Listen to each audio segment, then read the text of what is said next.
नमस्कार, अड्डा पर आपका स्वागत है। मैं हूं विनोद कुमार शुक्ला। 31 मार्च को दिल्ली के रामलीला मैदान पे एक रैली हुई और उस रैली में हालांकि केजरीवाल की गिरफ्तारी को लेकर के रैली थी, लेकिन घूम फिर करके सारा का सारा फोकस प्रधानमंत्री पर लगातार आक्रमण पर सीमित रह गया। लेकिन एक बात उसमें बहुत जिसको कहते हैं बहुत महत्वपूर्ण है, जिस पर ध्यान दिया जाना चाहिए। इस पूरे रैली में अखिलेश ने जो बात कही उस रैली में, उसको मंच से राहुल गांधी ने एंडोर्स किया नाम लेकर के।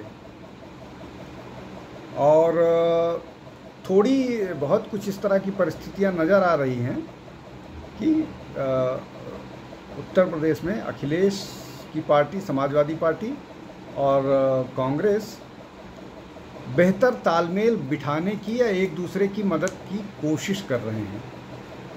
पहले एक विषय पर आते हैं, फिर दूसरे पर। पहला विषय ये है कि जो हम 3 महत्वपूर्ण राज्यों की बात करें जहां पर INDA अलायंस किसी स्वरूप में मौजूद है, उसको कह लीजिए उत्तर प्रदेश में समाजवादी पार्टी और कांग्रेस जो INDA के पार्ट हैं। हालांकि समाजवादी पार्टी को अभी चुनाव से पहले राष्ट्रीय लोकदल, सुहेलदेव भारतीय समाज पार्टी, जनवादी सोशलिस्ट पार्टी, जनवादी पार्टी और अपना दल कमेरावादी ये छोड़ के जा चुके हैं, INDA का हिस्सा नहीं है।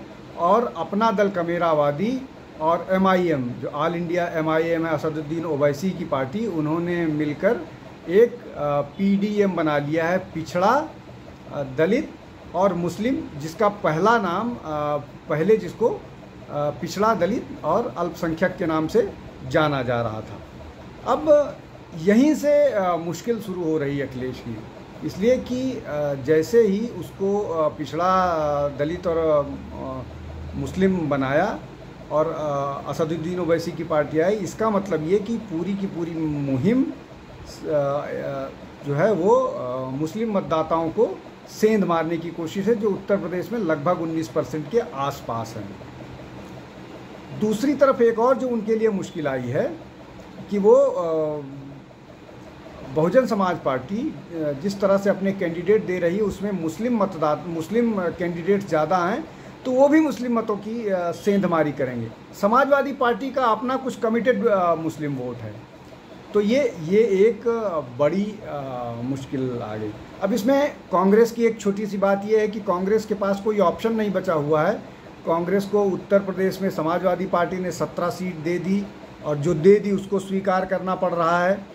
वैसे ही बिहार में उनको जो सीट दे दी गई 9 सीट, उसको स्वीकार करना पड़ रहा है। उनको बेगूसराय नहीं दिया गया जहां से कन्हैया कुमार लड़ना चाह रहे थे, उनको पूर्णिया नहीं दिया गया है जहां से पप्पू यादव लड़ना चाह रहे थे चुनाव, जबकि वो कांग्रेस में आ गए हैं और कांग्रेस ज्वाइन करने के साथ साथ ही उन्होंने बोला था कि वो पूर्णिया से चुनाव लड़ेंगे।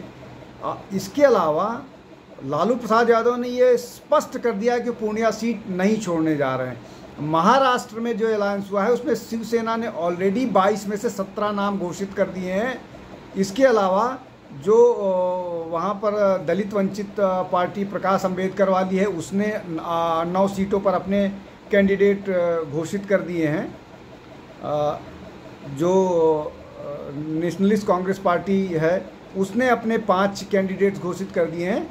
तो स्थितियां कांग्रेस के लिए वैसी हैं कि जो छूट जा रहा है वो कांग्रेस का है, जो छोड़ दी जा रही है वो कांग्रेस की है, और जहां पर उनकी अपनी दावेदारी है वहां पर वो कोई निर्णय कर पा नहीं। जैसे उत्तर प्रदेश में अमेठी और रायबरेली पे भी वो अब तक निर्णय नहीं कर पाए हैं, जबकि पहले फेज़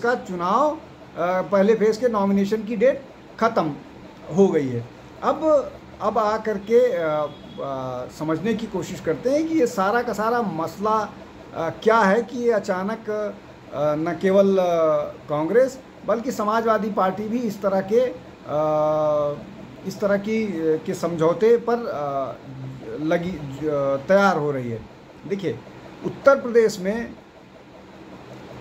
पिछली बार समझौतों के बावजूद, पिछले विधानसभा के चुनाव के समझौतों की बात करें या लोकसभा के समझौतों की बात करें, समाजवादी पार्टी कांग्रेस का समझौता हुआ, समाजवादी पार्टी बसपा का समझौता हुआ, समाजवादी पार्टी के अलावा बाकी जो रीजनल छोटे छोटे दल हैं उनके साथ समझौता हुआ, लेकिन उसके बावजूद समाजवादी पार्टी, कांग्रेस या बहुजन समाज पार्टी, ये तीनों मिल करके भी कुछ इस तरह का जादू नहीं कर पाए हैं, इसलिए कि ये केवल माइनॉरिटी वोट्स की बात करते हैं, बाकी सबको नज़रअंदाज करते हैं।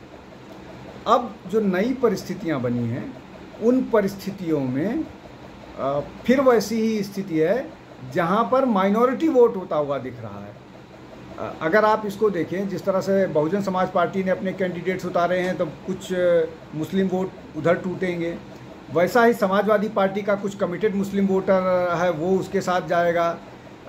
इसके अलावा जो एक नया दल बना हुआ, एक नया अलायंस बना है पल्लवी पटेल और असदुद्दीन ओवैसी का, जिसमें पिछड़ा दलित और मुस्लिम का गठजोड़ बनाने की कोशिश करें, वो जो युवा मुस्लिम वोटर है वो आजकल असदुद्दीन ओवैसी की पार्टी की तरफ अट्रैक्ट हो रहा है, उनकी तरफ जा रहा है।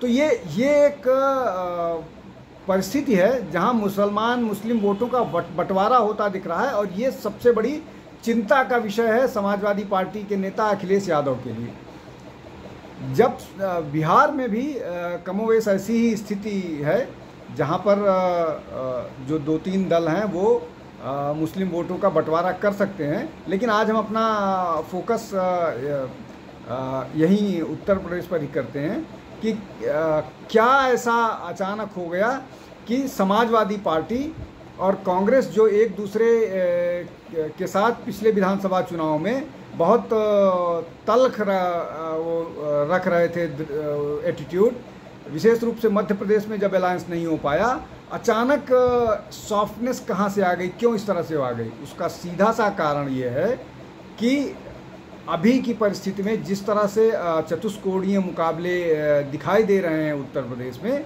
उसमें केवल मुस्लिम मतों का बंटवारा होता हुआ दिख रहा है, केवल मुस्लिम वोटों का बंटवारा होता हुआ दिख रहा है। उसमें आप अगर देखें तो कांग्रेस का अपना कोई वोट बैंक बचा नहीं है। समाजवादी पार्टी का यादव मुस्लिम जो गठजोड़ था उसमें से जो बाकी यादव है, बाकी ओबीसी वोटर है, वो समाजवादी पार्टी को छोड़ के जा चुका है। यादव वोट भी पूरी तरह से अब वैसा नहीं रह गया है जो उनकी तरफ जाए, और वहाँ हिंदुत्व के नाम पर बहुत सारे यादव बीजेपी को भी वोट कर रहे हैं। तो जो यादव मुस्लिम का गठजोड़ था, अगर उसको आप 19 और 9 भी जोड़ लें तो 28% वोट होता है, उसमें भी टूटन है, इसलिए कि मुस्लिम मतदाता कुछ बहुजन समाज पार्टी की तरफ भी होंगे, इसलिए कि कैंडिडेट जो मुसलमान हैं उनकी तरफ तो जाएगा ही ना। तो इसलिए वहाँ एक ऐसी परिस्थिति है। उसके अलावा जो असदुद्दीन ओवैसी की पार्टी है वो मुस्लिम बाहुल्य इलाकों में बात करेगी, उनका अलायंस पल्लवी पटेल के साथ हुआ है। तो ये जो अचानक राहुल गांधी और अखिलेश का प्रेम नज़र आ रहा है, वो परिस्थितियों से निपटने के लिए शायद दो के दोनों बड़े नेताओं को, दोनों युवाओं को जो अपने फीफडम के राजकुमार हैं, कांग्रेस के राजकुमार और उधर समाजवादी पार्टी के राजकुमार, इनको ये लगने लगा है कि इनको ऐसा ना हो कि ये उत्तर प्रदेश के चुनाव में डड हो जाएं, मतलब इनको एक भी सीट न मिले, इस तरह की परिस्थिति है। इसलिए कि बहुत सारी मुस्लिम डोमिनेटेड कॉन्स्टिट्यूएंसीज जैसे रामपुर पर भी बीजेपी का कब्जा है, और वो सिर्फ इलेक्टोरल मैनेजमेंट का से हुआ है। तो ये एक बड़ा डर इन समाजवादी पार्टी और कांग्रेस को अचानक एक करने में नज़र आ रहा है। आज के लिए इतना ही। आप हमसे जुड़ते रहिए, अड्डा पर आइए, अपने मित्र दोस्तों के साथ आइए, हमारे जो वीडियोज़ हैं, हमारे जो इस तरह के कार्यक्रम हैं, उनको लोगों के साथ साझा कीजिए, हमको लाइक कीजिए, शेयर कीजिए हमारे वीडियोज़। हमको आप ज़्यादा से ज़्यादा लोगों तक पहुंचने में मदद कीजिए, जिससे हम और बेहतर और ज़्यादा वीडियोस लेकर के आपके सामने हाजिर हो सकें। आज के लिए बस इतना ही। बहुत बहुत धन्यवाद। नमस्कार।